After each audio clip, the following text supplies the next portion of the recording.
അയോധ്യയിൽ രാമക്ഷേത്രത്തിൽ ഭഗവാന്റെ സാന്നിധ്യം ഈ 22-ാം തീയതി പ്രതിഷ്ഠയോടുകൂടി ഭാരതത്തിൻ്റെ ഒരു പുതിയ യുഗത്തിലേക്കുള്ള കാൽവയ്പ് കൂടി നടക്കുകയാണ്. നൂറ്റാണ്ടുകളായിട്ട് സനാതന ധർമ്മ ഹൈന്ദവ സമൂഹം അല്ലെങ്കിൽ ആത്മാഭിമാനമുള്ള ഹിന്ദു സമൂഹത്തിൻ്റെ സ്വപ്ന സാക്ഷാത്കാരമാണ് ഈ വരുന്ന 22-ാം തീയതി നടക്കാൻ പോകുന്നത്.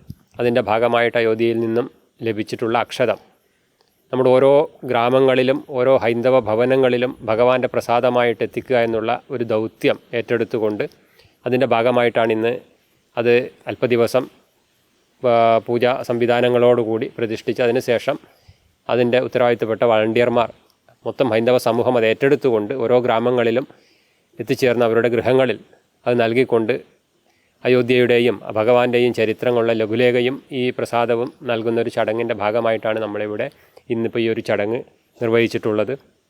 അതിൻ്റെ അടിസ്ഥാനത്തിൽ അയോധ്യയിൽ നിന്ന് ലഭിച്ച അക്ഷതവും അതിവിടെ കുറച്ച് ദിവസം ഇവിടെ പ്രതിഷ്ഠിക്കുകയാണ്, ഇവിടെ ഭഗവാന്റെ മുൻപിൽ സമർപ്പിക്കുകയാണ്.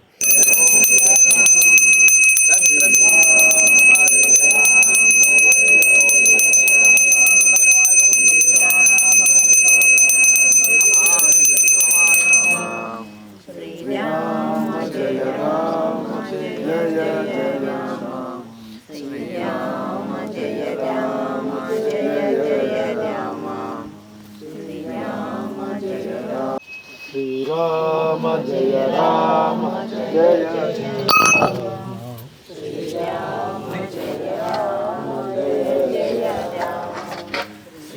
തുടർന്ന് ഇവിടെ നിന്ന് സ്വീകരിച്ച് അത് ഓരോ ഗ്രാമങ്ങളിലേക്ക് എത്തിച്ചേരുകയാണ്. ഏതായാലും ഇത് വലിയൊരു ഭവ്യമായ മുഹൂർത്തമാണ്. ഭാരതത്തിലെ എന്നല്ല ലോകത്തുള്ള മുഴുവൻ ഹൈന്ദവ വിശ്വാസികൾക്കും സനാതന ധർമ്മികൾക്കുമുള്ള വലിയൊരു ഭവ്യമായൊരു ചടങ്ങും ഒരു സ്വപ്ന സാക്ഷാത്കാരവുമാണ്. അതിൻ്റെ ഭാവത്തിൽ നമ്മൾ ഉൾക്കൊണ്ടുകൊണ്ട് ഭഗവാൻ കാട്ടിത്തന്ന ധർമ്മവും ധാർമ്മിക ജീവിതവും സത്യസന്ധതയും എല്ലാം ഉൾക്കൊണ്ടുകൊണ്ട് നവ്യമായൊരു ഭാരതത്തെ സൃഷ്ടിക്കുവാൻ നമുക്ക് സാധിക്കട്ടെ.